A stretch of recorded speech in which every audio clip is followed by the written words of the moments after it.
Fala galera, como é que vocês estão? Eu me chamo Marlon Eduardo, fundador do canal Rumo à Economia, e neste vídeo de hoje eu vou estar finalizando finalmente essa série de formação econômica do Brasil. Hoje nós veremos sobre o crescimento industrial antes de 1930 aqui no Brasil. Então, se você está chegando nesse vídeo aqui e ainda não é inscrito, inscreva-se no canal e ative todos os sininhos das notificações para não perder nenhum vídeo. Bora lá então. Pessoal, a industrialização no Brasil ela demorou muito, mas a gente deve lembrar que ela não era de interesse principalmente da classe dominante e principalmente de que o Brasil dependia de outros países para poder ficar de pé. Então qualquer tentativa de indústria que fosse criada que ameaçasse um desenvolvimento no Brasil, eles meio que tentavam boicotar. Então, esse comércio de quando Dom João VI abre os portos, ela se torna uma faca de dois gumes. Por quê? Ele moderniza o país, só que ao mesmo tempo ele permite a entrada de manufaturas inglesas. Ela permite com que tenha mais importações do que propriamente uma produção interna. Então, em vez de você produzir internamente, era mais barato você estar importando. Era isso que ocorria. E outros fatores também que atrasam essa industrialização no Brasil era a falta de energia, também a ausência de siderurgia, que é o que? É a produção de aço e ferro. E também o custo elevado de importação do maquinário. Era um custo muito alto e caro, apesar de que era barato você importar artigos da Inglaterra. O mercado consumidor suficiente, o Brasil não tinha mercado suficiente. Vale lembrar que até mesmo no período do Segundo Império, né, com Dom Pedro II, o Brasil não tinha um mercado interno, porque boa parte da sua mão de obra estava alocada na mão de obra escrava. E aquela mão de obra livre não tinha uma capacidade para poder acabar consumindo. E daí o primeiro surto industrial que a gente tem ocorre em 1880, impulsionado principalmente pela produção local de algodão. Então começa a surgir ali uma indústria têxtil, certo? E daí pelos bons preços do café que geraram capital disponível. E olha, em 1850 se tinha sim indícios de indústria, tanto que se tinha 50 estabelecimentos industriais. Em 1920 já eram mais de 13.275 operários. E isso daí, esse grande crescimento industrial permitiu muito por causa do café. Sim, muito por causa do café, porque a crise de superprodução incentivou isso, a Primeira Guerra Mundial também. E quando chega a crise de 29, o Brasil muda o seu foco para ter um foco em produzir internamente, então começa a se desenvolver uma indústria. E os três fatores que para Furtado incentivou isso daí foi o que? A depreciação da moeda. Então, o que acontecia? A nossa moeda ela ficava muito mais cara para importar, então você tinha um custo muito alto para importar coisas básicas. Então você teve um incentivo a começar a produzir aquilo dali internamente.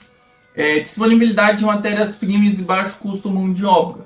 Principalmente que a mão de obra daquela época era boa parte ocorria de ser também imigrante, né? E era uma mão de obra relativamente barata, que o pessoal já compreendia como é que fazia o serviço. E também o Brasil, com certeza, a gente conhece como um país riquíssimo em matérias-primas.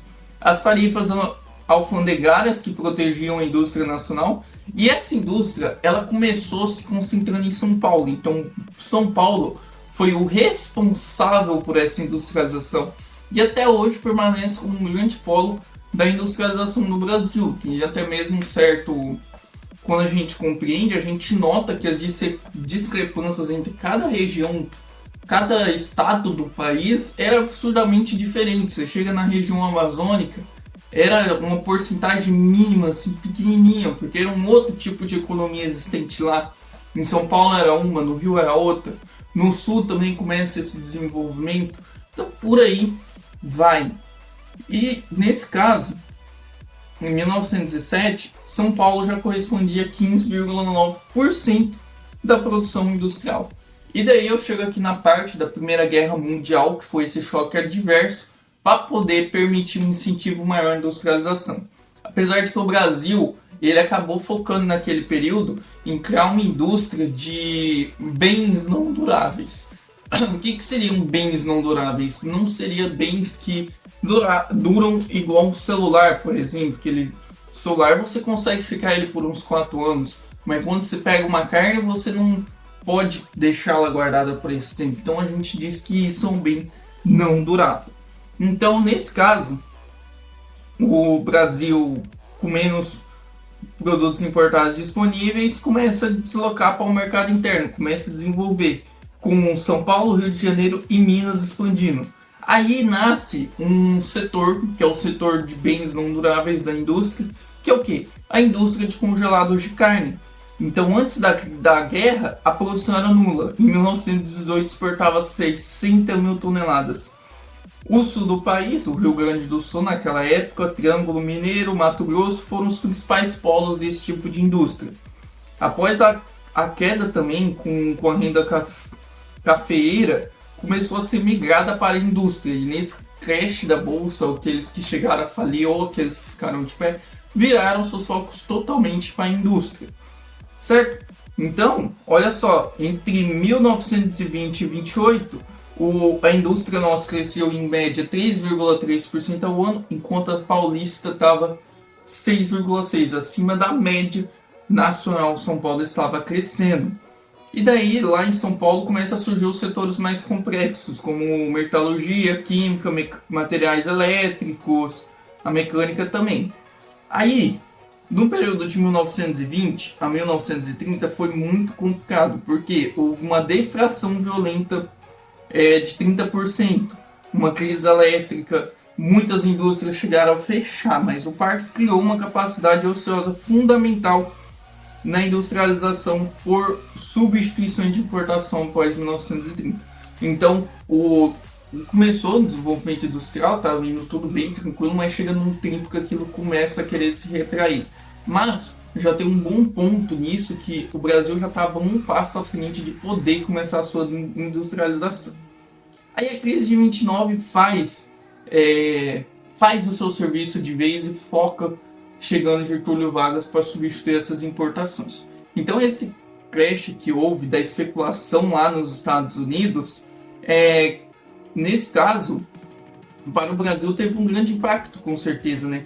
Porque o capital inglês e americano saíram do Brasil, o dinheiro investido do Brasil foi direcionado para Nova York para tentar resolver a situação, os recursos para depender do café secaram do preço do café, o preço do café despencou 1/3 e a moeda nossa desvalorizou rapidamente.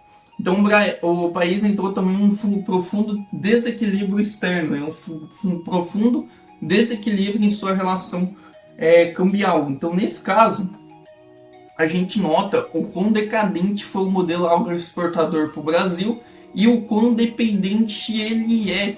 E isso daí, sim, ele reflete até hoje. O Brasil ainda continua sendo um país muito forte de agroexportador de matérias primárias. Então, após 1930, contra a vontade de muitos fazendeiros, assim, o Brasil muda o seu foco e começa a focar na indústria, certo? Então isso daí ocorre, que transforma o Brasil durante todo o século XX.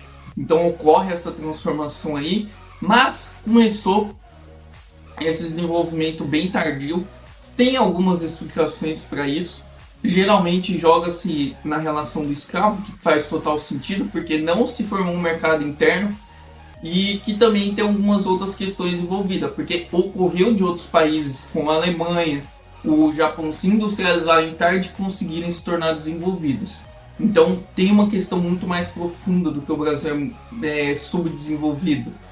Existe de certa maneira uma força que não permite que o Brasil direcione suas forças para se tornar um país autossuficiente. Então, grandes latifúndios, permanecendo no modelo agroexportador, um mercado interno ainda no Brasil é muito fraco, apesar de que no começo da virada de século houve um crescimento de renda muito forte, muitas pessoas conseguiram sair da linha da extrema pobreza, algumas chegaram até se tornar classe média, mas que o Brasil ainda tem um problema em relação ao seu mercado interno, não tem um mercado interno preparado para consumo. Então vem através aí do governo também poder atuar com políticas públicas para poder dar esse apoio à população.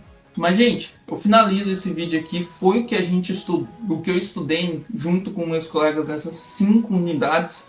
E é interessante quando a gente nota, quando a gente aprofunda na história, que a gente vê que o Brasil que foi no passado, ele tem um reflexo muito grande hoje em dia. Como eu comentei, eu tenho uma ideia de falar sobre 3 pontos que o Brasil permanece tendo até hoje dessa herança colonial, dessa herança imperial. Então, se você quer, comenta aqui apoiando e eu te vejo no próximo vídeo. É isso e fui!